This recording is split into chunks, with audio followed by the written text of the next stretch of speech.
What's up, y'all? I just had some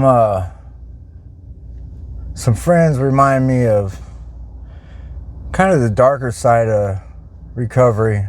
I see how easily they start getting pushed around and swayed in the wrong directions. Nobody tells you about the shadow in recovery.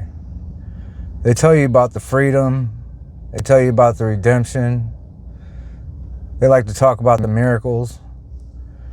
But they don't tell you what happens when the darkness inside survives sobriety. See, getting sober removes the poison,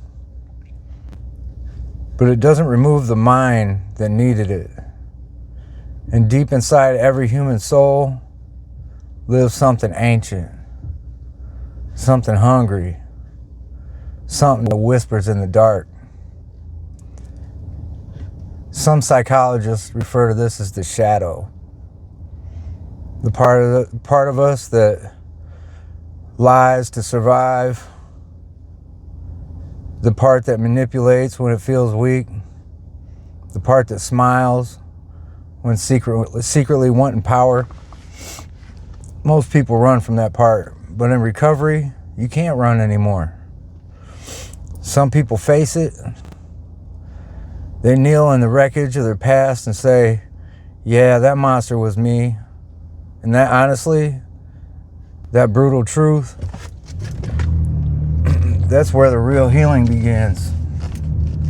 But some people, they do something else. They don't like to talk about it, but they bury their shadow under religion. They bury it under their slogans. They bury it under their years of sobriety. But that shadow don't die. That's what they don't tell you. It waits. And it eventually finds a new addiction. Power. Control. Authority over the broken. You see it in the room sometimes. People who forgot what humility feels like. People who act like recovery belongs to them, like they're the judge, the gatekeeper, the voice of God. But the truth, though, the shadow loves spiritual pride. Because nothing hides darkness better than someone who believes they're the light. Good fighting evil. Every day, every decision.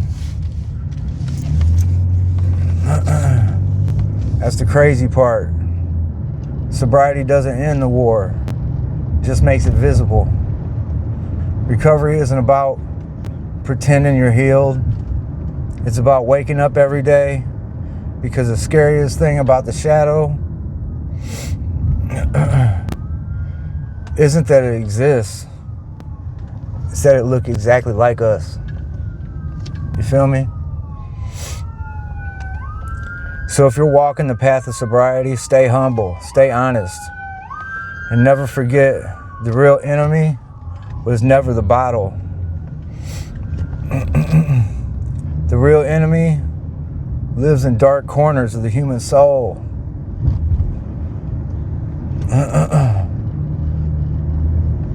People that think sponsorship gives them a badge of honor, the right to control the broken. I've seen it steer my friends and control them, throwing them off track just because they think that because they have some kind of time in sobriety that people are just supposed to listen to them just because of that. Oh man, that's where the altruistic state of mind comes into play. Somebody that does something because they want nothing in return. We just don't talk enough about that. The bad actors, the people that get off on controlling the broken. So as you going through and trying to find people to guide you, keep a weary eye out for people that just feed off of your weakness and your vulnerability. People that lie in wait. Because the sick truth is, that's all part of having character flaws, man. It's all part of it. I mean, we weren't addicts for nothing. You know what I mean? Because not all of us develop a good heart on the other end of this. So, hey, just some wise tips out there for people in recovery. Because I've seen it and been through it myself. So, as I usually like to say, you just got to stay locked in, man. Everybody that made it through the last 24 with me sober, fighting these demons, these shadows, and urges and triggers. You just got to watch yourself out here, man. Just like in any, you know, you go into these rooms, there's thousands, millions of people that are in the same programs that you are. They're in the same ballpark. Just some of us never really heal. Not in every manner. Some of us just put it in different places. Stay safe out there. Stay humble, y'all. Ain't nobody told you they love you today. I do. Lock it in.